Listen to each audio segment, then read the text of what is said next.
Quite different is the response to suffering found in the world's second largest religion, Islam. Within Islam, all events in the universe are determined by the finger of Allah. Every time a war breaks out, a baby dies of cancer, a plane falls from the sky, it is expressly the will of Allah. Quoting from the Quran, Surah 57. Not a disaster befalls in the earth or in yourselves, but is in a book before we create it. That, for Allah, is an easy matter. Now, the reason an event is so moved or determined by Allah is unknown, and for Muslims unquestionable, which may sound harsh to Western ears, but a Muslim would respond by saying that it's precisely in submitting oneself to the absolute will of God that meaning is found.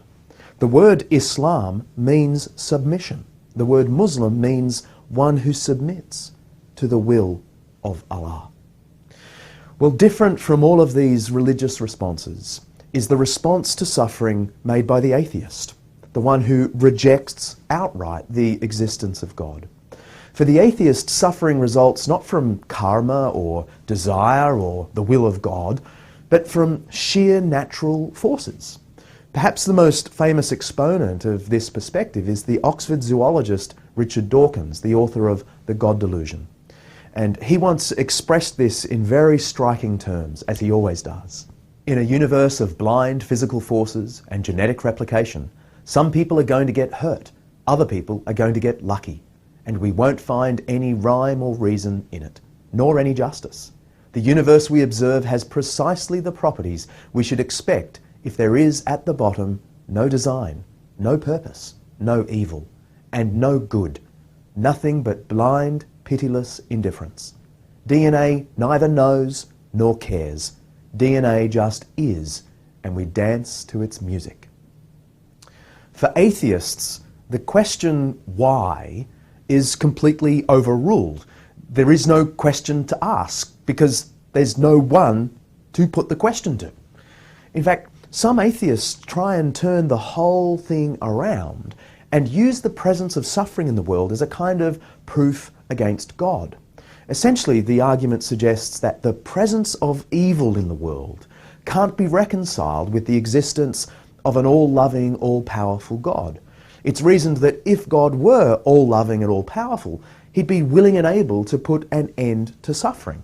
The fact that suffering continues in the world is proof that an all-loving, all-powerful God simply doesn't exist.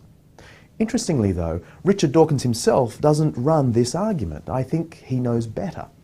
The argument has great popular appeal and has come to have the ring of truth about it, but in terms of pure logic, it's not all that successful. In academic circles, the argument was refuted centuries ago, and again most recently by Alvin Plantinga, who's Professor of Philosophy at the University of Notre Dame in the United States. The conclusion God does not exist is by no means a logical deduction from the phenomenon of suffering, and here's why. The existence of suffering could be used as evidence against God's existence only if you could first prove that an all-loving, all-powerful God could not have valid reasons for allowing suffering to continue. It's not enough to say that you can't think of a good reason. You'd have to first demonstrate that God himself couldn't have good reasons. Until we could show categorically that there are no loving purposes behind the continuation of suffering, the logical force of the argument dissolves, even though its emotional force, of course, remains.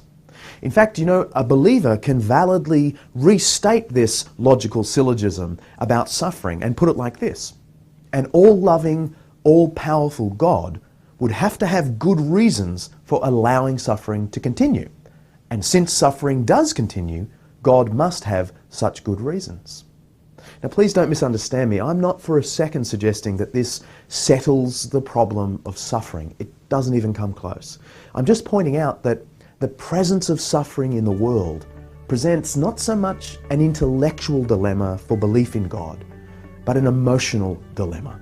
The real question of suffering is not could God coexist with a suffering world? But why on earth would God allow it? And what has God done about the pain that we feel in this world?